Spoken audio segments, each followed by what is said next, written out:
All right, Kelly, you are on, so take on over. All right, welcome. Hello and welcome to UCHRI's webinar series on religions and diaspora and global affairs. We're glad to have the two of you here with us.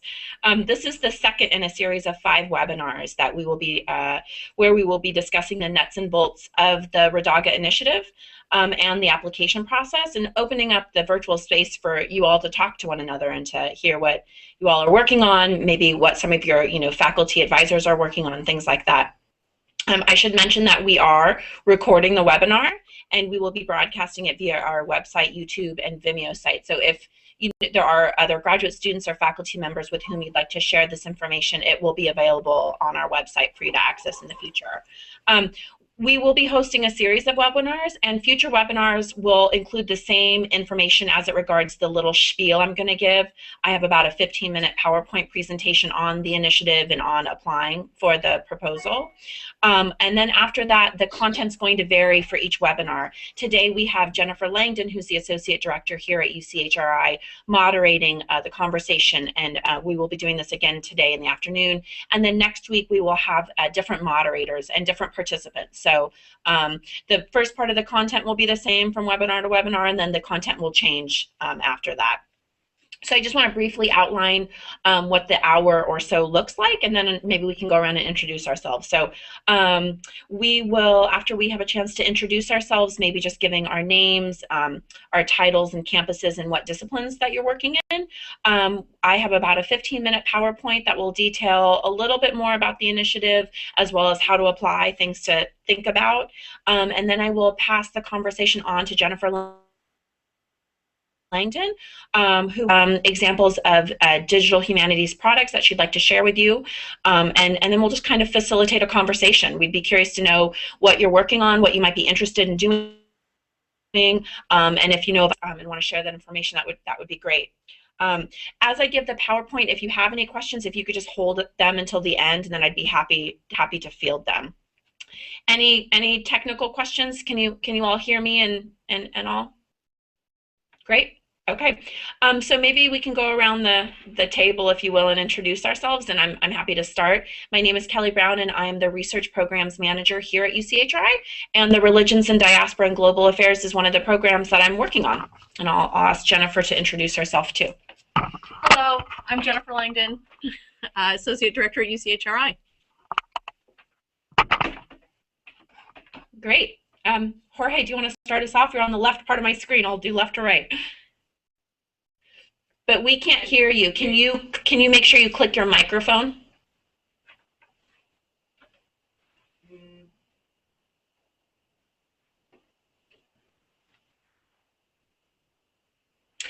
So if that doesn't work, something if it's not an easy fix, something that you could do is click on the chat button on the left side of your screen, and at least you could chat with us. And I'm happy to wait while you type away.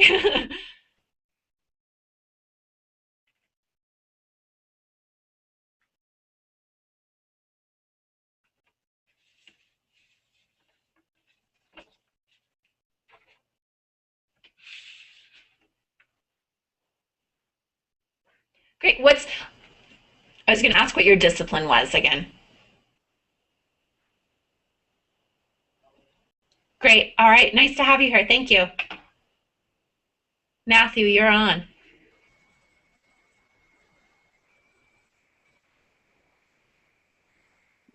I can't hear you. Darn. Looks like we're going to have an instant message type of chat today.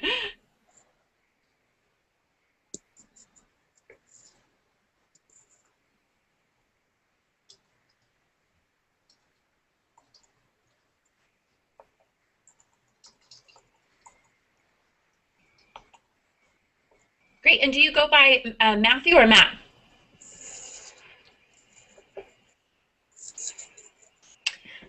Okay. Great, and I'm gonna actually read off your introductions because as we're recording the webinar, our technical person reminded me that it doesn't record the chat part of what we do. So we have Jorge Leal, I hope I'm pronouncing that correctly, who's a graduate student at UC San Diego in history, and we have Matt Casey, who's a second-year graduate student in history at UCD. Welcome. Okay, so if there aren't any questions, maybe I'll go ahead and go run through the PowerPoint, and then if you have any questions about the kind of nuts and bolts of the proposal, I'm happy to field that at the end. Okay.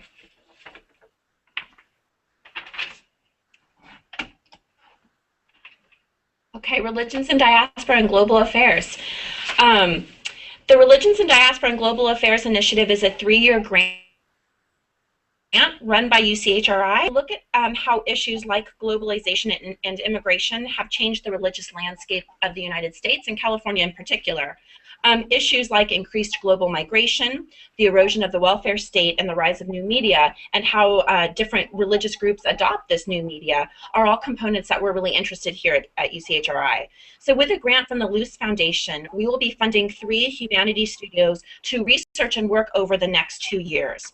So it's a 3-year process, and we're in year 1, which is a planning year for us here at UCHRI. We have assembled a working group who met in the fall to provide some leadership on the topic in terms of what proposals could look like, what are some of the emerging issues out there. As you know, we're conducting a webinar series, and this webinar series we really see as an opportunity to discuss the proposal process and also to connect scholars who are working on these issues with one another and with journalists. And so we really hope that these webinars will begin a conversation that could lead to some interesting proposals. And lastly, we will be holding a studio jam session this year. And the studio jam session, which we hope will be a lot of fun, is to further support collaboration amongst scholars and journalists. It will be to assist with the proposal development process and also to bring people into more sustained conversations around areas of interest. So what is the humanities studio, right? So if you imagine that the science lab meets the artist studio and they have an offspring, right? That's something more than those two separate. That's what the humanities studio is. Something different than either the lab or the artist studio, but kind of involves aspects of both. And really, we see in this humanities studio a convening of a range of scholars, so various types of faculty and graduate students, journalists, people who are working with the community, so community members, religious leaders, artists, public intellectuals, etc., who are each working in their own studio, but who throughout the 2-year process will be also working kind of in collaboration with one another. So we have these 3 different strands of studios who are working on their own defined topic. But we're interested in making sure that they have connections with one another. So I've come up with a hypothetical model of what we'll talk about this in more detail later. Jennifer Langdon has some more information on this.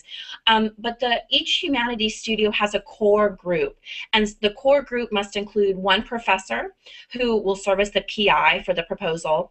It must include 1 graduate student, 1 international scholar, and 1 journalist. And we're defining, or we will allow proposals to define journalists very broadly. So it could be somebody who's involved in some kind of community blog or somebody from a major news outlet. We're open to that.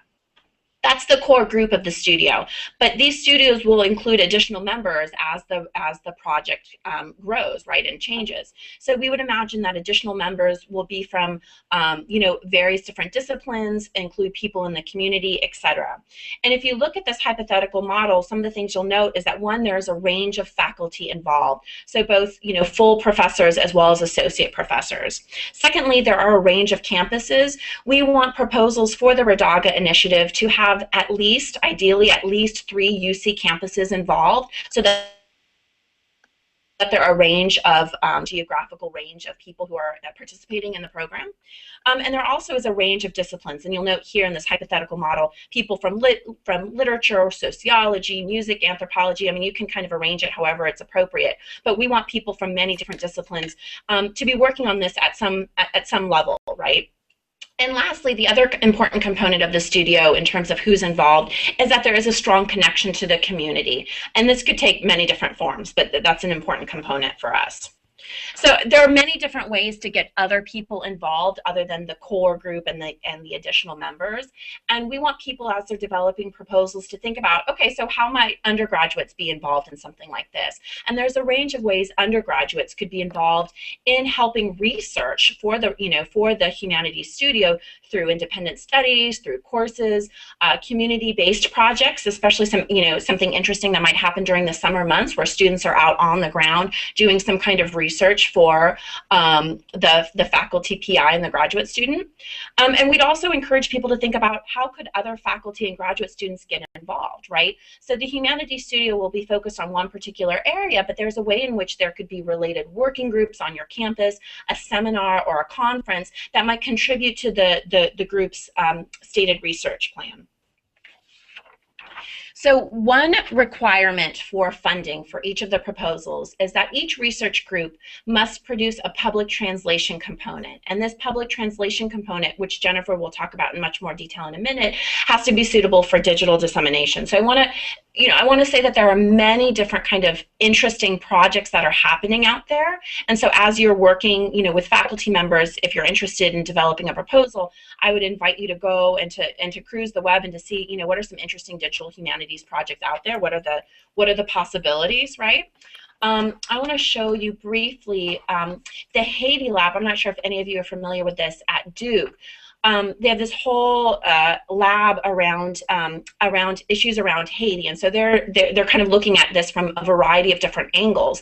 One of the things that they've done is they, in their Haiti lab, they collaborated with an artist who, in collaboration with graduate students and faculty members, created this pretty amazing art project called Haiti History Embedded in Amber. And so they created these wonderful works of art, and I just want to kind of briefly show you them. But what they did is they created these artworks in collaboration with faculty and staff, and then transformed it for use on a website in addition to in a museum setting, where then they have these pretty great descriptions in terms of what inspired this, what kind of historical documentation they're drawing on as they created these works of art. So this is just one example of what a public translation component could look like, as it involved collaboration and interaction with the public. At UCHRI, we really do like collaboration, and I hinted at that earlier, but we've built the collaborative aspect into the Humanities Studio. So one of the ways in which funded proposals will be able to interact with one another is through a global symposium that we're holding in the fall, where we'll bring select members of each studio, the core group of each studio, to UCHRI to participate in a global symposium, where we will bring journalists and other global scholars to have a much larger conversation about the issues. There will be an intensive residency in the fall where the studios will be able to kind of work with one another in a very sustained fashion for a week or so. And then throughout the two-year studio, we anticipate that there will be many shared webinars, wikis, and utilizing social media for connecting the various projects. So we recognize that this proposal has many moving parts, hence the webinars. One aspect is the narrative. In the narrative, we want the group to identify the theme around which they're coming together and to offer a set of foundational questions or problematics that the group hopes to explore throughout the two-year process. We would like a work plan, and in the work plan, the group will identify what the research team will do within the first 6 months of the project and how they anticipate that the work that they're doing in this first 6 months will lead to future work. I should mention a couple of things. First, all of this is in the call for proposals on our website, right? So I'm just kind of going through some of the major details. But I also want to mention that when UCHRI was developing this proposal, they were really interested in issues of experimentation and collaboration. And so one of the reasons that we're only asking for a work plan that talks about the first 6 months is because we realize that as you're experimenting and as you're collaborating with others, there can be fairly unpredictable outcomes. So we just want to have a sense of what you want to do for the first 6 months, knowing that what you're working on could lead to something very different and very interesting down the road. And so, and that's what we're excited about, to be quite honest. And lastly, in the narrative, we want to get a sense of the types of projects that will be outcomes of the research. So these are the public-facing products that the group would work on. And also to have a sense of how these projects are going to help illuminate the research that you're doing or the questions that you're exploring. All right, the second component of the proposal is the participants. And we would just like to have the group identify who the core team will be. And again, this is the faculty member who serves as the PI, the graduate student, the journalist, and the global scholar. And then we'd like to know what kind of additional participants might you involve. And this is where it's okay if you just have an idea and you have gotten them to sign on to the project necessarily, but just a proposed list of people who might participate. We'd like to get a sense though for these additional participants, how are they going to contribute to what you're working on? What kind of expertise do they bring? What will they be looking at? The third component is the budget, and rather than bore you all with the details of the budget, I would just ask that you look at the call for proposals, that there's a lot of information there in terms of how to put the budget together. There are two caveats that I would mention that are kind of worth thinking about, which is that there are some administrative details around allowing for administrative costs, and this allows for the administrative unit on your campus to help you run this grant, and so that's something to look for in the call for proposals. And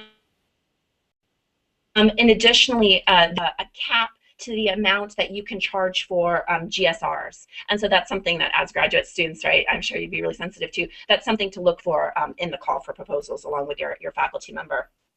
But the other thing I'd like to mention is that we have some special conditions for the journalists and the international scholars that you'll involve in the proposals.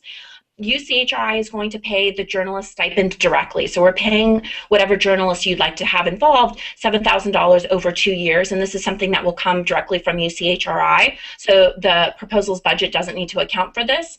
The same thing with the journalist and the global scholars attending the Global Symposium in the fall, that we will pay for reasonable travel accommodations, so that this is something you don't need to account for in your budget.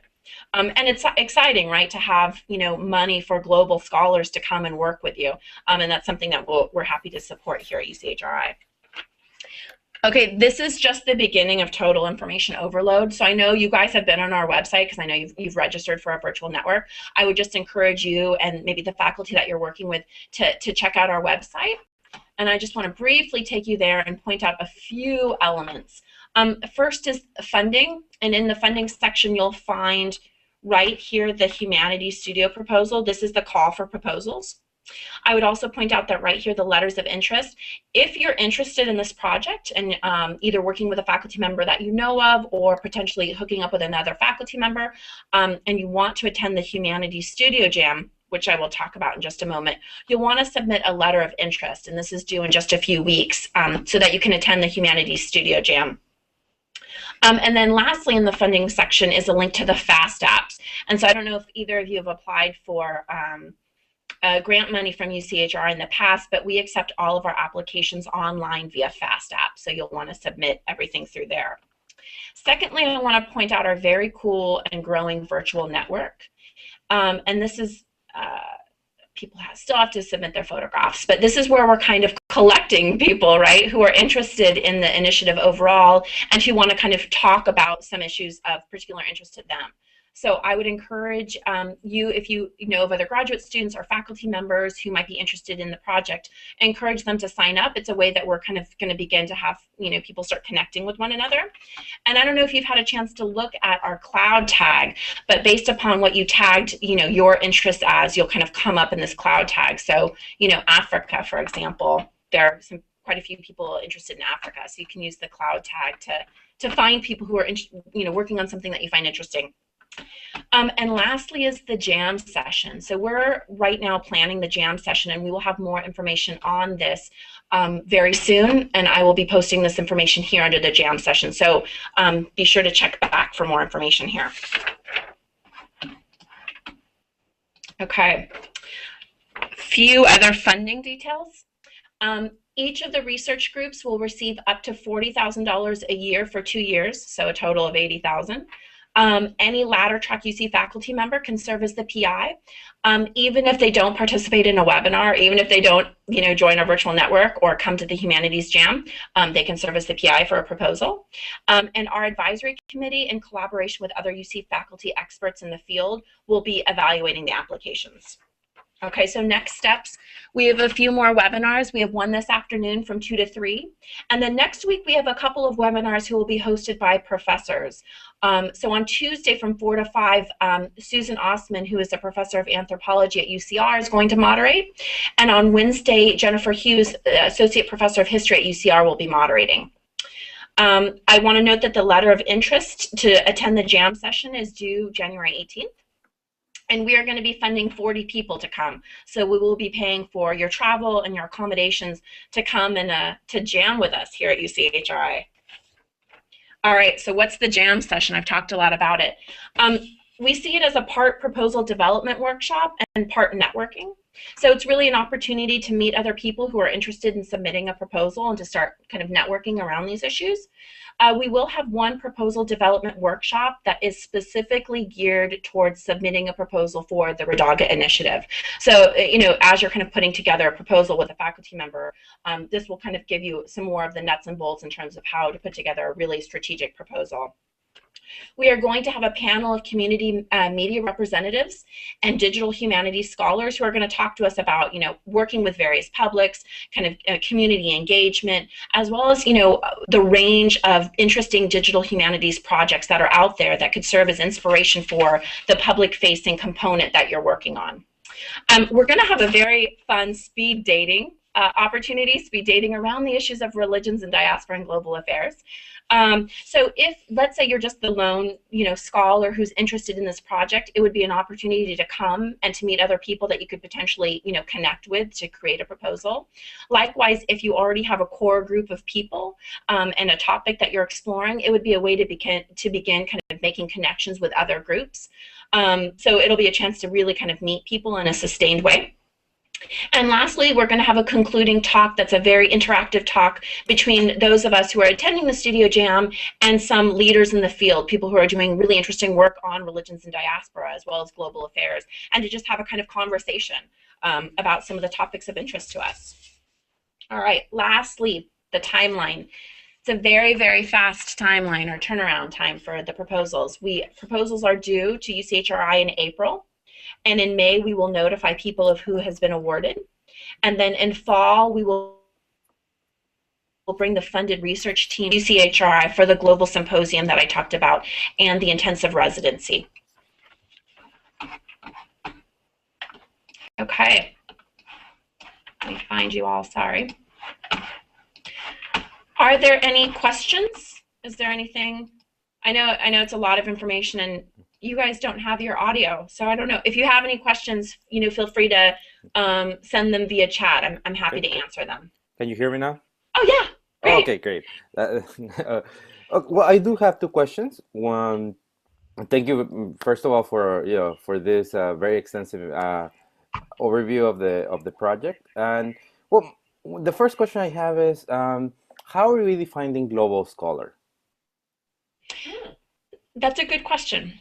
One of the things that I find really exciting about this initiative is that there is money built into the budget to bring people from outside of the United States, right? So in some ways, I would encourage people when they're thinking about global scholar to think about somebody who's working on the ground in the area that you're researching, whether it's a particular country or something like that, and that you could define global scholar in that way. However, if the person that seems most appropriate for your proposal is at Yale, right? If that seems to be the best fit, I wouldn't want to say that you couldn't bring them because they're, based nationally. I would just encourage you, this is an opportunity to really kind of to think big and to use the money that's there to bring global scholars. Does that answer it? Yes, thanks. Yeah. And did you have a second question? I think I had another one, but I'll think of it right now. Yeah. Anything else? Any other questions? And of course, I'm always available to answer anything that comes up via email.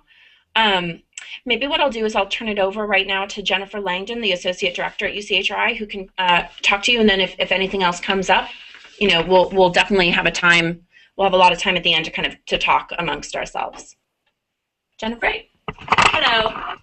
So, I thought what I wanted to do here in this sort of impromptu moderation from inside was to talk a little bit about how this research initiative came about and how it sort of grows out of some of the programming and intellectual priorities at UCHRI. We started thinking about this particular initiative more than a year ago in the context of conversations about a variety of externally funded projects around the theme living in critical conditions, in which critical meant both crisis situations, but also critical in the sense of critique and critical thinking, bringing critical theory or critical ideas and approach to those sorts of issues. And one of the key pieces of this, I think, is the emphasis that we're trying to place on global perspectives, both in the sense of intellectual work that addresses global issues, but also in terms of global participation in ways that UCHRI can help connect UC scholars to broader international networks of scholars. And and it's sort of slowly out of this sense of priority came the idea of focusing on religions in diaspora and global affairs, partly because we were looking for funders, and finding the Luce Foundation enabled us to sort of look at what they were looking for. Religion is a key component of what they like to fund, as is connecting scholars and journalists. So from that marriage of UCHRI priorities and Luce Foundation interests, we developed this particular research initiative. And when we were actually then working on the structure of the initiative, I personally was very influenced by some of the other priorities here and other projects, one of them being the Digital Media and Learning Initiative, which is a big MacArthur Foundation funded project that we do here that works primarily with K through 12 digital media and learning. But the thing that really captured my imagination about the work that's being done on that is that there's so much emphasis on learning and research being focused on hands-on, students and teachers even as makers, as doers, and this is kind of where we came up with the thing about like experimentation, the freedom to fail, knowing that rather than kind of having to know in advance what your project is going to be and do and discover. And I kind of felt like many of the research opportunities, the funding opportunities that come out of UCHRI kind of asks scholars to know in advance, or at least claim to know in advance, what it is they're going to do with the funding. Mm-hmm. So we were really looking for something very open, an opportunity to play, explore, fail, etc. And from that emerged the idea of the Humanities Studio. And so that said, a couple of other things came into play. We're very committed to public humanities, connecting the scholarly research coming out of the UC with larger communities. We're interested in, both broadening the audience for scholarly research beyond ourselves and our students, but also, really broadening the participants in a way, trying to think creatively about how to bring non-academics into the research and the work that we do. And then, also obviously the digital humanities piece, crucial to the way we're thinking about, both the way that we do humanities here, but also the way that, humanities research is disseminated within the academy and beyond. So the the journalist piece in many ways came out of the loose foundation requirements, but it also really fit in with a lot of the conversations that we have around here in terms of, you know, translating scholarly research for broader publics. And I think, you know, one of the things that journalists do incredibly well is synthesize a lot of information and turn it into, you know, really, you know, pithy, focused, readable stories. And one of the things, you know, humanities scholars and intellectuals do really well is to take a large amount of information and, you know, really emphasize nuance, emphasize complexity, emphasize, you know, that really broad, deep historical understanding of these kinds of issues. And so to put those two ways of thinking about, you know, telling a story, explaining sort of what's happening on the ground, or, you know, what have you, opened up a lot of, you know, sort of interesting possibilities. And in structuring this, we really wanted the journalists to be, you know, not just sort of add-ons to the scholarly research, but be real participants in the framing of projects, in the, you know, thinking about how to translate the research that we do for broader publics. So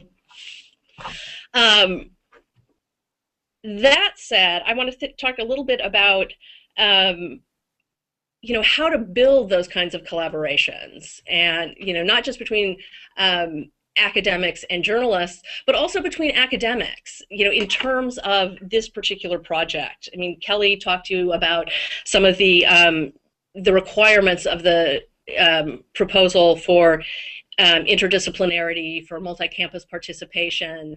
And I want to emphasize, you know, like, part of what we were wanting to do with that is, you know, really make sure that people do have, or that the proposals do have this breadth.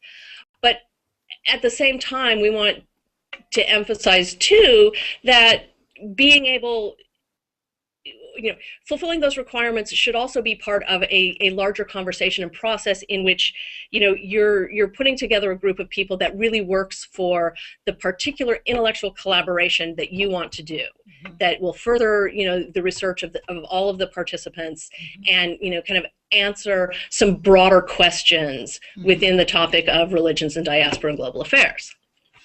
So when we were thinking about this yesterday, you know, we were kind of riffing around, like, how do you do that? You know, how does this, what's the organic process for building a you know, a research collaboration like this? So, you know, we did a little bit of, you know, play acting amongst ourselves, and we were going to recreate that for you, but maybe not as the play acting, but just, you know, just sort of think about. So as we were kicking things around, we decided, you know, okay, so one of the issues that the working group helped to define as a core thematic last fall was the intersection between gender, religion, and the state. And so we started imagining, like, what sort of scholarly projects might, you know, engage with those issues. So I want you to imagine me as a faculty member who is, my field is media studies, and the project that I'm working on is women's activism and new media in the Arab Spring engagements, the politics around that. And, you know, so I'm looking at things like, you know, YouTube and tweeting, and, you know, and kind of trying to figure out how that political activism works and intersects with, you know, the women's roles in political activism. Okay, so that's my project. So, but I have this amazing friend that, you know, is at a different campus. I'm at Santa Barbara. You're at, I don't know, where are you? I'm at Davis. I'm an anthropologist, right? And I'm really interested in the Islamic community, right? So maybe I've been been working at mosques in the Bay Area, and my particular interest in is the kind of inscription of religion on women's bodies, right? And so I've been kind of on the ground in Bay Area mosques, meeting with various women, kind of hearing their stories, talking with them about it, learning about there's the kind of strong connection between the women at one particular mosque I visited in Oakland or something like that, and the kind of relationship between that and something back in Turkey, let's say, a kind of community-based organization that's doing some interesting work around this idea in Turkey. So I'm an anthropologist who we were at a conference together. I know that she works on this issue of Arab women and the Arab Spring, and so we're starting to have a conversation about, okay, so women, state, and gender, right? That there's this kind of big topic, but I'm really interested in the Bay Area community, right? Like that's who I'm interested in and who I've been researching as an anthropologist. Yeah. So we have the beginnings of a proposal. Yeah. Right. We've seen the call for proposals. We're excited. We want to put together a group. So the two of us are thinking about, all right, so who else can we bring into this collaboration that will sort of fit in interesting ways and produce a really interesting conversation or potential research project. And I know somebody who is a documentary filmmaker working on Middle Eastern masculinities and sort of representations in in film and in media, and sort of playing with ideas of what looks like resistance in one context becomes terrorism in another context, but particularly around the issue of masculinities. So now we've sort of connected gender in this same kind of religious and geographical setting, but gender from a different perspective. So so we could go on in that direction, and maybe one of us is working with an amazing graduate student. Right, like I could imagine a graduate student. I'm just thinking of my personal experience, right? Like a graduate student who has been working on immigrant Irish Catholic diaries, like looking at the, women's diaries, right, and the kind of chronicling the movement, and this is much more historical, but chronicling the movement from Ireland to America during the famine, looking at women's writing, but it still has this, it still kind of connects, right, it's very particular, but it still kind of connects to the large topic in terms of gender, religion, and the state. There are these Irish Catholic women coming to America, and I'm really looking at the kind of the archival bits of it, the diaries that still exist. So there's a way in which there's a larger conversation in terms of questions about what is the relationship between religion, gender, and the state. How does it get played out in these kind of physical means and other ways? Yeah.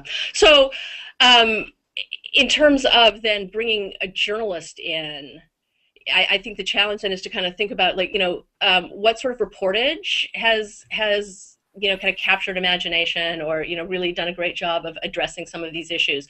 So one of the ideas I was just kind of thinking about was imagine a reporter who used to work for the Irish Times and then came to the US and is now working for the San Francisco Chronicle, or recently wrote a book, but her issue is sort of the politics of abortion and birth control, and Catholics in Ireland versus Catholics in the US, and how these issues of sexuality connect with church doctrine as well as state regulation around issues of sexuality. So the journalist can actually be somebody who does some fairly specific work, has a research expertise, has a writing expertise, but it fits into this project.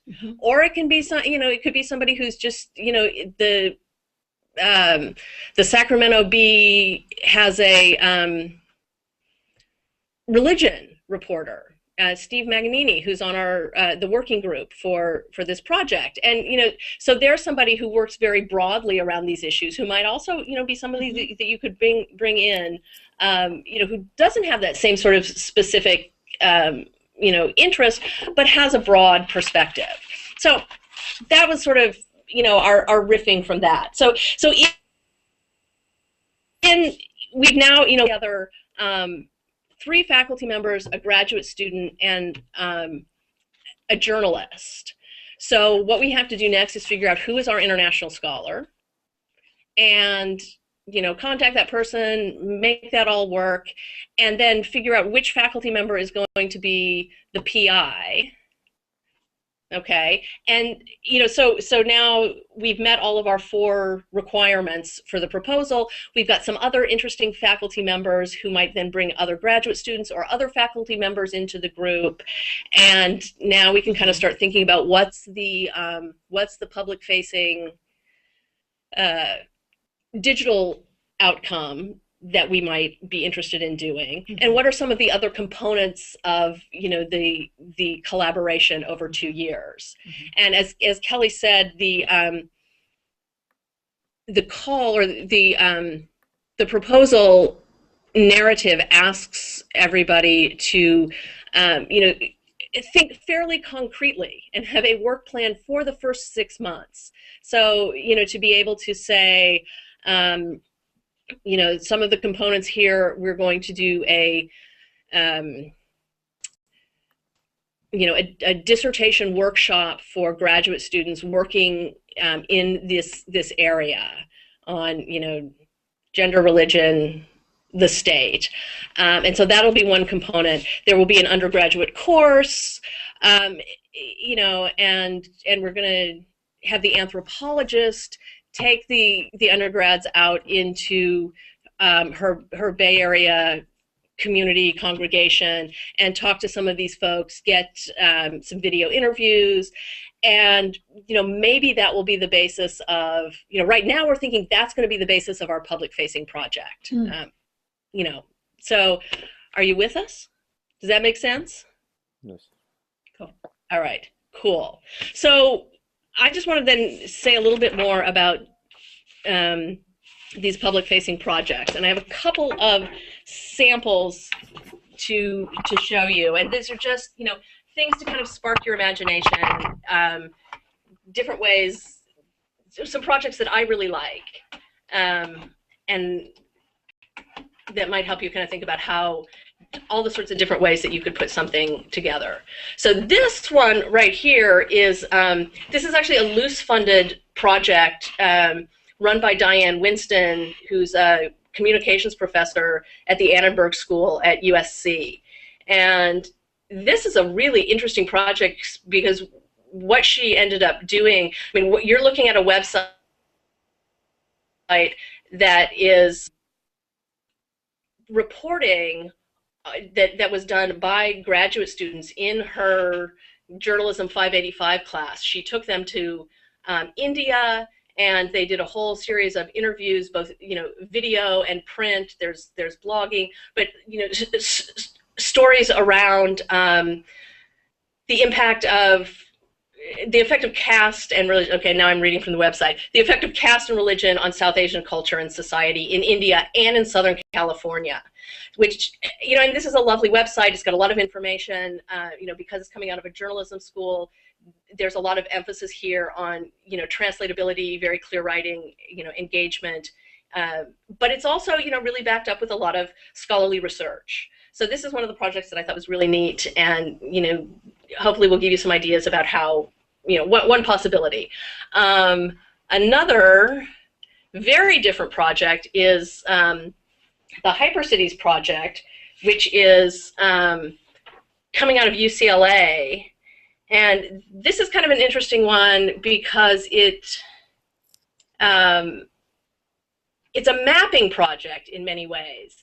And what it does is it looks at different cities and creates these layers of maps, sort of historically layered maps of a city, Berlin, Los Angeles, so that you can see sort of change over time in the city itself, and some of the impacts, where are these changes coming from. There's both a deep scholarly piece to this, but this is a project that I really like because it also enables community commentary, so people outside the academy can actually contribute information to the project online and build the resource, from multiple perspectives, so that it's sort of this constantly growing, generating, very dynamic site. Another one that I really like is the Restore Restory project, which is coming out of UC Davis. And this is a community media project that also involves mapping, but does something rather different in that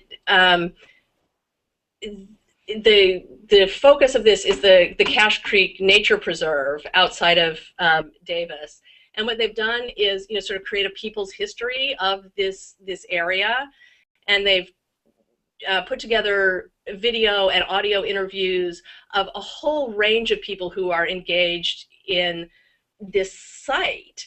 And so it's community members, it's like a water, like a hydrologist talking about the history of water in the region.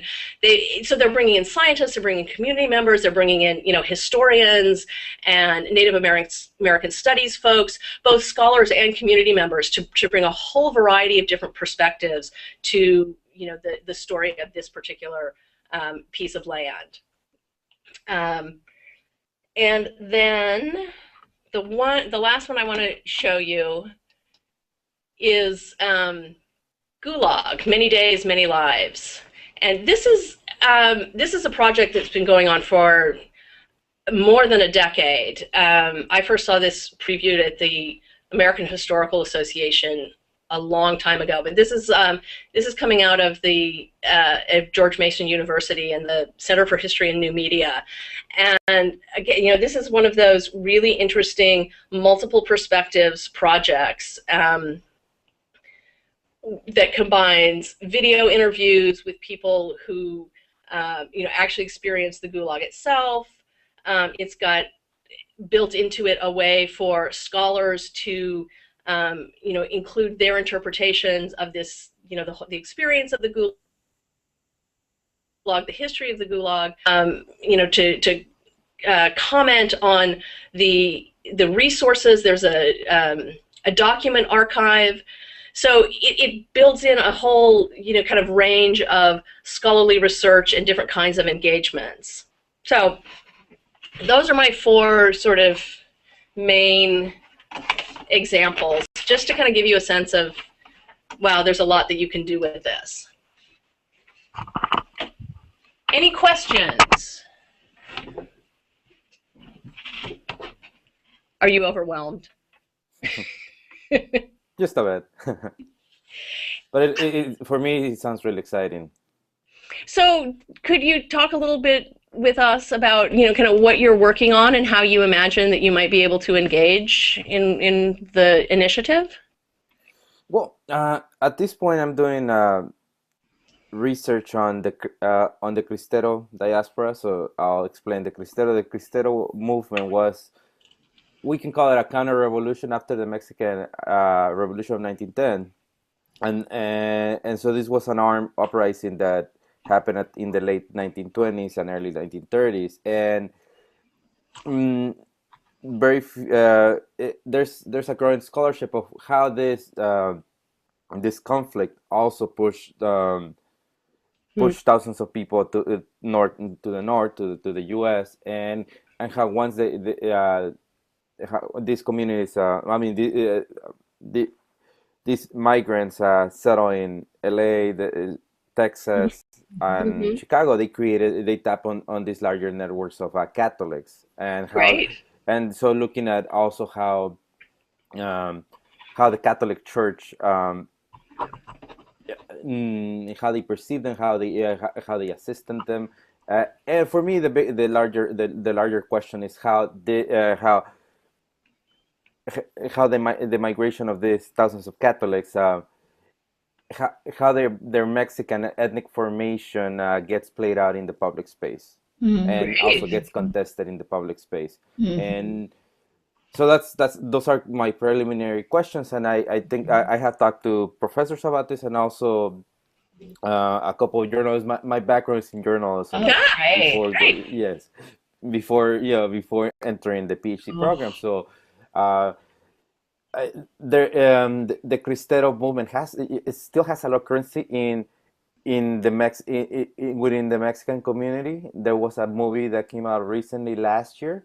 So these topics are quite interesting, and every time I have done research of other topics in the past, and there are people in the community are like, "Oh, that's nice." But when I say Cristero, that's when people light up, and normally they relate a story of their grandparents or something they heard, but it's still a topic of, I think, a lot of historical mythology that hasn't been bridged as in terms of actually providing a more concise history, and also of how this impacted the Mexican diaspora in the American Southwest and beyond. Great.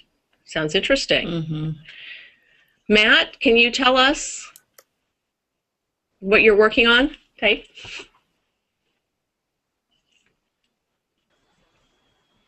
Oh, yeah, we still have no audio from you, Matt. Oh, there we go. Do you want to read it? I can.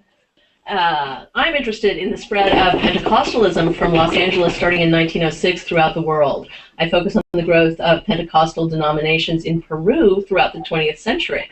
Oh, interesting. An interesting sort of riffing here between the two of you. Are and you're both in the history department at San Diego? He's at Davis. I mean, He's at Davis. Ah, okay. All right. So have you been thinking about faculty who might, sort of reaching out to other people in the UC who might be interested in working with you on a proposal? I'll let Matt finish his typing. So. Oh, sorry. Here, I can actually. Okay. I can read it.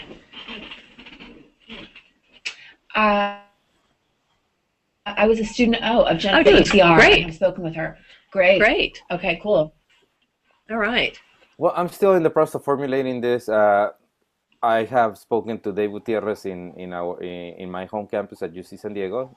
David Gutierrez, a professor of history, looks at Mexican American history, migration. But I think that definitely I would like to have a broader scope, and so I'm thinking of Mario Garcia. He wrote a book about Chicano Catholics at UC Santa Barbara. It's just that like in the preliminary, I would like to reach out to him as well. So great. Yeah, and I could imagine that there might be some proposals brewing out there in terms of issues of just migration as kind of a big topic, right? That then your research could kind of fit into in interesting ways. We're still trying to get a sense of who's interested. We're in some ways the process is just beginning. Though we hope within the next few weeks to have a greater sense of who's out there who's really serious about working on a proposal. So the jam session might be a great way after you kind of make some connections with faculty members to kind of come and see who else is working out there. Because I think there are many different ways for a graduate student to get involved in this process, in addition to, right, like being on the core team. So something to pursue from multiple angles, Great. Do you have other questions that we might be able to help you with? It looks like Matt is typing. Oh, Matt is typing. Awesome. How involved would a non-core member in a group be? I think it depends on how the work of the group is structured. In our minds, the core group is just kind of a way to ensure the multidisciplinarity, the engagement of these different categories of people. And then, beyond that, I imagine that there are a number of different ways that graduate students and faculty could connect with this. Really depending on what the topic is and how the different research trajectories connect. It could be a working group that would be a key component that would run over the 2 years of the initiative, that might meet virtually. meet primarily virtually, but bring people together, 20 people together who are part of this working group, like once or twice a year, to have a face-to-face engagement, share the work that you're doing. It could be, I think the dissertation group is a really terrific option here. When I was at UC Davis, I had an opportunity to interact with the Food in the Body multi-campus research group, and they did a dissertation retreat, bringing about a dozen graduate students together with faculty working, faculty members of the MRG from, there were at least 4 or 5 campuses. And they workshopped their chapters of their dissertation, and were able to get feedback, not just from people on their own campus and their own committee, but working in a variety of different fields on a variety of different campuses. So there's an intellectual value to that, to be able to get different perspectives on the work itself. But there's also a fabulous networking opportunity in that you meet faculty who are working in some way in your field. That you can connect with later. And it creates a really lovely cohort of graduate students beyond your own home institution.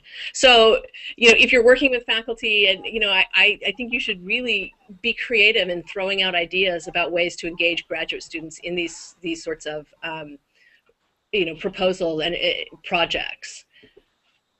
I mean, I would encourage you not to imagine that the structure of the proposal and the engagement is going to just trickle down. That this is really a very, what's the word I want? Engaged engagement process. Does that help, Matt? Yep. Great. Cool. Great. Okay, I think we have 4 more minutes. Is there anything else that we can help with? Any other ideas or questions? Well, for me, thank you for all this information, and now it's a work of continuing to think of this and thinking of those moving parts and how to identify potential participants and. Mm-hmm. Mm-hmm. Mm-hmm. So the deadline for the studio is due January 18, right? Like letter of intent. Yep. Yes. Yep. Yes. And that's just, it should be very simple. It's essentially, you could take the transcript of what you just said today and, type it up, and that would, submit it, right? Like it's pretty simple. And then we think at the Jam, there'll be some interesting work going on in terms of making more connections. So, a couple of different opportunities. Yeah. And if you haven't already put yourselves on the virtual network, I would really encourage you to do that. We're pushing this pretty heavily as a place for these kinds of connections to be made. Since I think the Jam is going to be pretty exciting and relatively big. We're bringing 40 people, but in just to be able to sort of be part of that network now and be on the radar of, and for you to be able to find other people to collaborate with and, to reach out to, I think, it's really helpful. And I would also say, another way of thinking about it is the working group. So on the website, we have the working group, and they're part of the virtual network as well, but you can learn a bit more about who they are and what they're working on. And these are people who are a wealth of information on these kind of topics. And so, I'm just thinking that, there could be people that, and their information is on the website, and they've made themselves very available. They're happy to kind of receive inquiries. Yes. So, if you haven't checked out the working group, I would check them out and send somebody an email and see what they might think. I think that especially when they're kind of contacted individually, they will be very, very helpful in terms of maybe identifying other people. So yes. Like I'm glad to hear that you've made the connection with Jennifer. Matt, I would imagine there are other folks out there too that would be very, very useful, very helpful. Right. And it is part of the role of the working group is to do exactly this yeah. sort of, matchmaking, and to be able to, to help other people draw on their networks and their community yeah. of scholars to make, connections and build some interesting proposals. Great. Okay. All right. Well, thank you. Thank you for participating. Yeah, thank you both. Thank you. This was fun. Yeah. Small, intimate. Good luck. Look forward to hearing from you soon. Likewise. All Thank right. you so much. Bye. Bye.